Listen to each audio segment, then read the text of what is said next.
अस्सलाम वालेकुम class, I hope you all are fine. अच्छा, आपने मुझे सजेस्ट किया था, यू पीपल डिड के we should do essay writing. ठीक है, there were other topics also. और भी आप सजेस्ट करें जो चीज़ें आपको नहीं अंडरस्टैंड, मतलब आपके नॉलेज में नहीं है। ठीक है, जो चीज़ें आप लोगों को you people think that the things which are difficult for you, जिन चीज़ों का आपको आइडिया नहीं है, ठीक है, वो चीज़ें आप लोग जो हैं मुझे अपनी बताएं, अपने व्हाट्सएप ग्रुप में शेयर करें, so I can make lectures on those topics. ठीक है, बिकॉज इट्स योर लर्निंग, और आई डोंट वांट कि मैं आपको वो चीज़ें बताऊं what I think you should know, but I also want your suggestions के जो आप लोगों को लगती हैं कि आप लोगों को पता होनी चाहिए और आप लोगों को नहीं क्लियर। ठीक है, और नेक्स्ट अभी कुछ लेक्चर्स के बाद after 5 lectures we will do the presentation skills, reading skills. ठीक है, इस तरह की मैं आपको स्किल्स बताऊंगी सारी, कि प्रेजेंटेशन किस तरह से बनाते हैं, वो सब चीज़ें बाद में। लेकिन अभी आप मुझे कुछ अदर टॉपिक्स सजेस्ट करें जो कि आप लोगों को डिफ़िकल्ट लगते हैं और आप लोगों को उसका आइडिया नहीं है। ठीक है, यू गाइस सजेस्टेड मी कि हम लोग ऐसे राइटिंग करें। So today's lecture is all about the essay writing and कि एक इफ़ेक्टिव ऐसे राइटिंग क्या होता है। अच्छा, let me tell you overview कि क्या होगा ऐसे राइटिंग, किस तरह से एक अच्छा हो सकता है कि ऐसे राइटिंग में क्या होता है। Essay writing, if you are writing in paper, ठीक है, तो आपको एक सिंपल फार्मूला फॉलो करना होता है कि आपको इंट्रोडक्शन देना होता है, देन योर बॉडी पार्ट होता है। ठीक है, बॉडी जो होती है वो ऐसे की होती है जिसमें आपको जितना लॉन्ग करना है, जितने वर्ड्स रिक्वायर्ड हैं, अगर मेंशन है आपके क्वेश्चन पे कि ठीक है 2 पेजेस रिक्वायर्ड हैं, तो आपको अपने डिफरेंट पैराग्राफ्स बनाने होते हैं।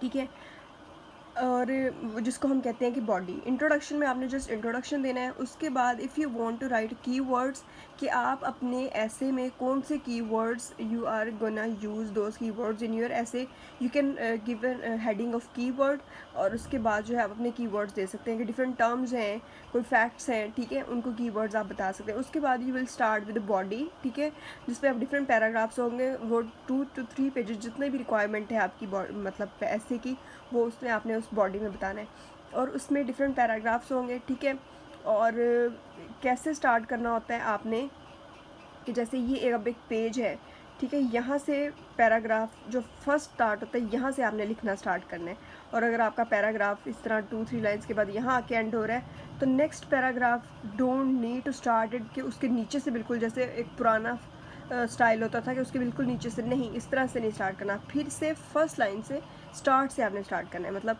एक पैरा लिखने के बाद वो एंड होने के बाद एक लाइन छोड़ने के बाद, ठीक है, you have to skip 1 line and then you have to start with यहाँ से, मतलब यहाँ से स्टार्ट करना है। ये नहीं कि जहाँ से पैरा एंड हो रहा है उसके नीचे से नहीं, इस तरह से नहीं। ये तो है कि अगर आप पेपर पे अटैम्प्ट कर रहे हैं, ठीक है, कोई भी पेज पे अटैम्प्ट कर रहे हैं। अगर आप वर्ड पे अटैम्प्ट कर रहे हैं तो उस पर क्या होता है कि आपको APA फॉर्मेट फॉलो करना होता है। I will tell you later about the APA format जिसको आपको फॉलो करना होता है when you are suppose to write essay और असाइनमेंट कुछ भी है। अगर आपने वर्ड पे बनानी है तो आपको APA फॉर्मेट फॉलो करना होता है। ठीक है, अच्छा जी, अब मैं आपको बता रही थी कि बॉडी बॉडी में आपने डिफरेंट पैराग्राफ्स होंगे। मैंने आपको बता दिया कि किस तरह से पैराग्राफ आपने स्टार्ट करने हैं।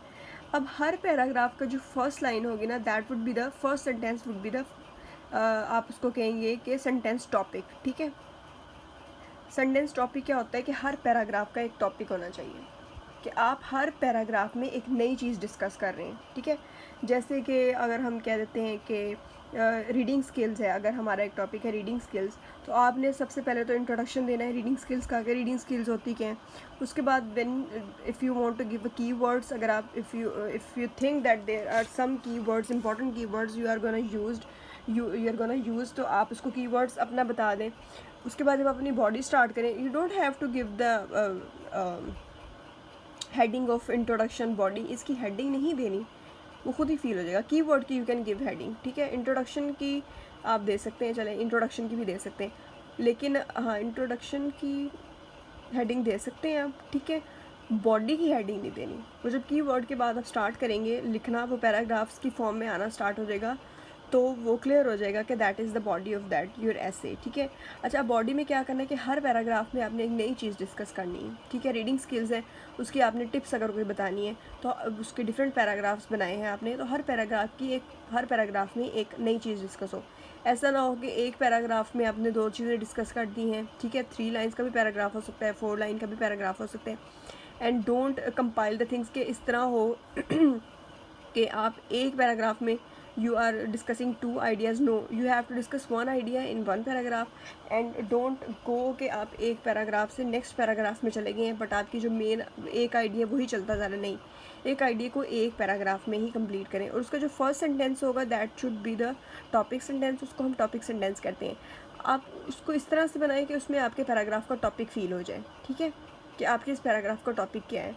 सो the person who is suppose to read your essay, तो उसको पता हो कि एक ऑर्गेनाइज्ड वे में ऐसे लिखा हुआ है, ठीक है, और उसको टॉपिक सेंटेंस पढ़ने से ही आइडिया हो जाए कि अच्छा इस पैराग्राफ में ये चीज़ डिस्कस होने वाली है, ठीक है। और उसके बाद एंड में आ जाता है कंक्लूजन। 3 चीज़ें होती हैं बेसिकली, इंट्रोडक्शन होता है आपका, उसके बाद बॉडी आ जाती है, उसके बाद कंक्लूजन आ जाता है। कंक्लूजन में you have to conclude the complete essay, ठीक है, इन योर ओन ओपिनियन। आपका अपना ओपिनियन क्या होता है, आपने वो देना होता है कि आपने ये चीज़ें डिस्कस कर दी हैं अपनी, ठीक है, ऐसे में, एंड व्हाट यू कंक्लूड कि आपका अपना ओपिनियन क्या है, उसको कंक्लूजन कहते हैं, ठीक है। ये बेसिकली होता है कि एक अच्छा पैरा ऐसे किस तरह लिखे रहते हैं। So let's start with the slides. अच्छा, स्लाइड नंबर, कैरेक्टरिस्टिक ऑफ ऐसे राइटिंग। अ गुड ऐसे must contain the following characteristics. Unity होनी चाहिए, मतलब वर्ड्स में यूनिटी होनी चाहिए। अगर आप जैसे एक ये पैराग्राफ है तो इसमें 1 सेंटेंस के बाद अगर दूसरा सेंटेंस है तो पता होना चाहिए कि यूनिटी है इसमें, ऑर्डर होना चाहिए, ठीक है, एक ऑर्डर होने के साथ चीज़ें डिस्कस होनी चाहिए। जैसे आपने बॉडी स्टार्ट कर दी है अपने पैराग्राफ की एंड यू आर डिस्कसिंग के मतलब एक्स्ट्रा इन्फॉर्मेशन जो आपको बाद में देनी चाहिए वो पहले दे रहे हैं और जो मेन चीज़ें हैं वो बाद में बता रहे हैं, नहीं, इस तरह से नहीं, एक ऑर्डर होना चाहिए। ब्रेविटी, स्टाइल होना चाहिए, ठीक है, पर्सनल टच होना चाहिए, मतलब आप उसमें फ़ील होना चाहिए कि आपने कोई रटी हुई चीज़ें नहीं आप लिख रहे हैं और कोई कॉपी पेस्ट नहीं है, मतलब पर्सनल टच हो के फील हो के, या you own feel the topic और आपने उसको अपना पर्सनल टच दे के। स्टाइल भी मतलब इस तरह से हो के आपकी बहुत ज़्यादा टफ वोकैबुलरी नहीं होनी चाहिए, मतलब कुछ students like some people are like के अच्छा इंप्रेशन पड़ेगा, they go for the impression, और मतलब they try to use the tough vocabulary, ठीक है, don't go for that type of thing, ठीक है। Use simple words, simple sentences जो पढ़ने वाले को भी समझ आ रही हो, ठीक है। इट्स नॉट नेसेसरी के the things which you are suppose to write, ठीक है, जो आप वोकैबुलरी यूज़ कर रहे हैं अगले जो पढ़ने वाला है उसको भी पता हो, because vocabulary is a very vast और very wide sort of thing, ठीक है। तो सिंपल बात करें जो कि आपको भी फील हो कि ठीक लिखी गई है और जो मेन आइडिया आपका पहुंच जाए, ठीक है। अच्छा, एन ऐसे must be unity, teaching in an orderly manner of one subject. It should be concisely written and not too long. मतलब if there is a given words, मतलब ठीक है, आपको नंबर वर्ड्स बताए हुए दे आर गिवन, तो उसके according आप अपना बॉडी और अपना ऐसे जो है वो लिखें, ठीक है। और अगर नहीं कि राइट एन ऐसे आ गए तो don't go for the long things, long details, जो कि एक्स्ट्रा लॉन्ग डिटेल्स हो जाए, अनरिलेटेड इंफॉर्मेशन हो जाए, उस तरह से नहीं करना काम। कंसाइज होनी चाहिए और ऑथेंटिक होनी चाहिए और जो स्ट्रॉन्ग इन्फॉर्मेशन है जस्ट वो होनी चाहिए। And the style should be simple, direct and clear, जो भी आपका आइडिया है वो डायरेक्ट हो, क्लियर हो, and it should have an individuality और show the personal touch of the writer. Overview of the writing, अब क्या कुछ आ जाता है इसमें, इंट्रोडक्शन आ जाता है, journal statement and information about the topic, thesis statement, list the main ideas in the ऐसे, मतलब इंट्रोडक्शन में आपका जर्नल स्टेटमेंट आ जाए, ठीक है, जो भी आपका टॉपिक है, लाइक रीडिंग स्किल्स है, आपने रीडिंग स्किल के बारे में जर्नल इंट्रोडक्शन जो है उसका कि क्या होती है, डेफिनेशन होती है बेसिकली, वो बताने हैं, वो आपने किस में बताना है, अपने जर्नल इंट्रोडक्शन में, ठीक है। उसके बाद आ जाती है जी आपकी body paragraphs. support the main ideas of the thesis statement begin with the topic statement. ठीक है, सेंटेंस वही बात मैंने बताई कि आपके पैराग्राफ इस तरह से हों, 3-4 जितने भी आपने पैराग्राफ्स लिखने हैं, ठीक है। और क्या होगा कि उसमें आपका टॉपिक सेंटेंस होना चाहिए, जो भी पैराग्राफ लिख रहे हैं उसके स्टार्ट में टॉपिक सेंटेंस हो, सो the person who is reading your ऐसे, ठीक है, उसको फील हो कि ये जो है इस पैराग्राफ में ये चीज़ डिस्कस की हुई है, ठीक है। उसके बाद आ जाता है जी आपका conclusion, brief summary of main points of the ऐसे, जो भी है कंक्लूड आपका ओपिनियन या जो भी है उसको ब्रीफली डिस्कस करना है, ठीक है। How to write an effective essay, ये इंट्रोडक्शन आ गया, बॉडी आ गई और कंक्लूजन आ गया। Every essay has a beginning, a middle and an end. In a 5 paragraph essay, the first paragraph is called the introduction. The next 3 paragraphs consist of the body of the essay. ठीक है, I think you don't need to give the headings कि ये introduction है, ये body है, ये conclusion हो, वो खुद ही feel हो जाएगा कि ये first para जो है वो obviously it is well aware कि ये first paragraph जो है वो इंट्रोडक्शन का होता है और लास्ट कंक्लूजन का होता है, और सेंटर वाली जो होती है वो बॉडी होती है, इसलिए don't need to give the headings of introduction and conclusion, ठीक है। The next 3 paragraphs consist of the body of the essay, the fifth and the final paragraph is conclusion. Introduction paragraph is the first paragraph of your essay. Here you show the main idea of the essay. It must be interesting to your reader and must say why your topic is important. First of all, write the thesis. The main idea of the essay is stated in a single sentence called the thesis statement. ये बार बार thesis use किया है, basically आप इसको ऐसे statement कह लें, ठीक है, कि आपकी जो है जो फर्स्ट आपका इंट्रोडक्शन है उसमें स्टेटमेंट हो आपका टॉपिक, तो आप उसको इसका इंट्रोडक्शन दिया, उसकी डेफिनेशन दी हो, प्रोवाइड सम बैकग्राउंड इन्फॉर्मेशन, उसकी कोई बैकग्राउंड अगर आपको इन्फॉर्मेशन पता है तो वो आप दें about your topic. You can use interesting facts that you will use later in the essay. कोई इंटरेस्टिंग फैक्ट्स हैं, कोई जैसे मैंने बताया कीवर्ड्स हैं, अगर कोई आप यूज़ कर रहे हैं तो वो बता दें जो आप बाद में यूज़ करने वाले हैं। The introduction usually has 3 parts. The hook और the dramatic opener consists of several sentences that pull the reader into the essay. The transitional sentence connect the hook to the thesis statement or the essay statement. The thesis statement is one or the 2 sentences that states the idea of the essay. ठीक है, आपका introduction कैसा होना चाहिए कि यहाँ एक तो आपके सेंटेंसेस में ट्रांजिशन होनी चाहिए, कनेक्ट होने चाहिए, एक अगर सेंटेंस है तो नेक्स्ट सेंटेंस और उसमें दोनों में कनेक्शन होना चाहिए, मतलब लिंक्ड होने चाहिए। ये नहीं कि एक सेंटेंस में आपने एक बात कर दी तो सेकंड सेंटेंस ही आपने कोई और इन्फॉर्मेशन दे रही है, नो, ट्रांजिशनल होने चाहिए, ठीक है। फर्स्ट सेंटेंस हुक कहते हैं कि ऐसा ओपनर होना चाहिए, मतलब अच्छा ओपन होना चाहिए एक इंट्रोडक्शन का।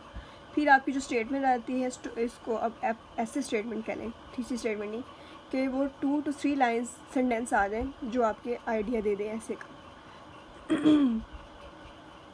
ये सारी उसी चीज़ के बारे में इंफॉर्मेशन है। Hooks are use to grab your readers attention at the beginning of the paragraph or in a report or essay. The hook is often a short sentence and is placed before the topic sentence. Transitional क्या होने चाहिए कि connection होना चाहिए। Sentences are vital devices for essay paper और other literary composition. They improve the connections and transition between the sentences and the paragraphs. They thus give us the text a logical organizational structure. मतलब एक order आ जाता है आपके sentences में अगर आपके transitional होंगे, मतलब ठीक है। पार्ट ऑफ एन ऐसे थीसिस स्टेटमेंट आ जाती है, ब्रीफ स्टेटमेंट होती है जो आपने कुछ सेंटेंसेस ही लिखनी होती है जो आपका इंट्रोडक्शन दे देता है। That tells the reader the main idea of your ऐसे। अ थीसिस स्टेटमेंट और ऐसे statement should not these 3 things. It should clearly express what the essay is about. It should make a discussable points, जो discuss करने वाले points होते हैं वो होने चाहिए, ठीक है। ये नहीं कि जो डिस्कस आपने करने ही नहीं है आप वो पॉइंट्स बता रहे नहीं, जो आपने फर्दर अपने ऐसे में पॉइंट डिस्कस करने वो बताएं। It should indicate the structure of the ऐसे। कंक्लूजन आता है जी, the end. This part continues the conclusion and findings, proves that the themes announced at the beginning of the essay is fully disclosed. कि जो आपने point एक बात शुरू की थी वो अब डिस्क्लोज होने जा रही है, ठीक है। Necessarily express your personal opinion about the work done. अच्छा, कंक्लूजन कहता है कि कंक्लूड जब आप करते हैं तो दो तरह के होते हैं। या तो ये होता है कि आपने जो अपना पूरा ऐसे लिखा है आपने उसको ब्रीफ दोबारा से डिस्कस कर दिया 2 to 3 लाइन्स में, ठीक है। जो आपने कंप्लीट ऐसे है उसको आपने निचोड़ कहते हैं, जैसे उसको 2 to 3 लाइन्स में लिख दिए, ठीक है। The summary statement is 1 or 2 sentence which restate the thesis और essay in a fresh way to reinforce the essay main idea, या तो मेन आइडिया बता दिया। Clincher is a final thought which should create a lasting impression on the reader. It is also referred as a closer, is your last opportunity to connect with the reader. Summary statement आपने इस तरह से हो जाती है आपकी conclusion, जैसे दो तरह के ये बता रहा है हमें। समरी स्टेटमेंट ऐसे होगी कि आपने या तो जो है अपने ऐसे लिखा है, ठीक है, उसको आपने ब्रीफ 2 to 3 लाइन्स में बता दिया। क्लिंचर वो इस तरह से कह रहा है कि अगर कोई आपकी अपनी थॉट है, what you think you want you have to conclude, you need to conclude this, कि आप अपना ओपिनियन शो कर देते हैं कि ये चीज़ें मैंने ऐसे डिस्कस कर दी हैं, ऐसे था, मैं ऐसे सोचता हूँ, ठीक है। वो फिर जो कंक्लूजन आ जाता है अपना ओपिनियन। रिवीजन आ जाती है। Revision is important in every मतलब एवरी पीस ऑफ आर्ट जो भी है, मतलब हर चीज़ में रिवीजन इज़ वेरी नेसेसरी, ठीक है। लाइक आपकी प्रेजेंटेशन हो गई, आपकी रीडिंग हो गई, आपकी राइटिंग हो गई, सब चीज़ों में revision that is very important, ठीक है।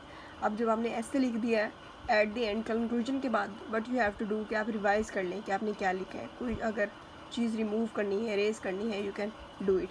Revision is actually something a good writer does through out the writing process. Revision does not mean recopying what you have already written. Revision means making changes to the content of the paper so that every word, sentence and a paragraph makes sense to the reader, ठीक है।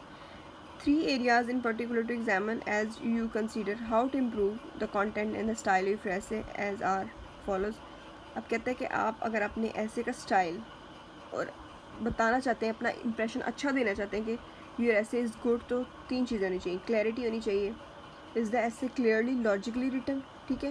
ये नहीं कि haphazard हो के कुछ चीज़ है, कुछ मिस कर दी है, कोई अगर डिटेल चल रही है तो उसको छोड़ के नेक्स्ट आइडिया स्टार्ट कर दे, नो। यूनिटी होनी चाहिए, do all the paragraphs relate to the central idea, कि कोई भी जब आप पैराग्राफ अगर आप लिख रहे हैं, क्या वो आपके मेन टॉपिक को रिलेट कर रहा है कि नहीं, उस पर फोकस कर रहा है कि नहीं, क्योंकि कोई अंदर इन्फॉर्मेशन ही लग है, नो। कोहेरेंस क्या होती है, do the ideas flow smoothly. Coherent है मतलब एक फ़्लो के साथ चल रहे हैं, ठीक है। ये नहीं कि आपने ऐसे कोई ऐसे लिखना स्टार्ट किया है कि बड़ा जी कोई चलता आ रहा है, अचानक से आके मतलब एकदम से नॉर्मली स्मूथली चल रहा है और अचानक से कुछ आपने ऐसा लिखना स्टार्ट कर दिया है कि बिल्कुल चेंज हो रहा है। दूसरा तरह से होना चाहिए, स्मूथ होना चाहिए, लिंक होनी चाहिए चीज़ें, ठीक है। ये तो है जी आपका if you are suppose to attempt on a paper, ठीक है, कैसे ऐसे वर्ड पे I will let you know in your next lecture के वर्ड पे आप ऐसे लिखते हैं तो क्या करते हैं, ठीक है। उसमें आपको क्या करना चाहिए, वर्ड पे जब आप ऐसे लिख रहे हैं तो उसमें आपको APA फॉर्मेट फॉलो करना पड़ता है। I will share it later कि APA फॉर्मेट क्या होता है, उसको कैसे फॉलो करना होता है, क्योंकि वर्ड पे आप without following APA letter APA format you are not suppose to attempt essay जो भी आप लिख रहे हैं, ठीक है, विदाउट APA फॉर्मेट नहीं कर सकते। ये तो आपने अपने पेपर में उस तरह उसका भी मैंने आपको बता दिया कि आप पेपर में भी अगर लिख रहे हैं तो यहाँ से अगर आपका पैरा स्टार्ट हो रहा है तो यहाँ एंड हो रहा है, तो ये नहीं कि उसी से नेक्स्ट हो जाए, नहीं, you have to skip 1 line after completing that paragraph and next paragraph भी आप यहीं से स्टार्ट करें जहाँ से आपका पेज स्टार्ट होता है, ठीक है। So I think it's all clear to you now the essay writing क्या होती है और कैसे एक अच्छा ऐसे लिखा जाता है। Might be I will give you assignment on essay writing, कोई टॉपिक दे दूँ मैं आपको, ठीक है, that is the related thing. So I think it's all clear to you. अब आप मुझे नेक्स्ट भी कुछ बताएं जो आपको लगता है what you people think that the you people want to know, ऐसी चीज़ें जो हैं आप मुझे बताएं। जैसे ऐसे राइटिंग आपने बताया, that is very good point, ठीक है। और भी कुछ बताएं जो चीज़ें आप लोगों को क्लियर नहीं है, so I will tell you brief detail about that, ठीक है। Okay, thank you.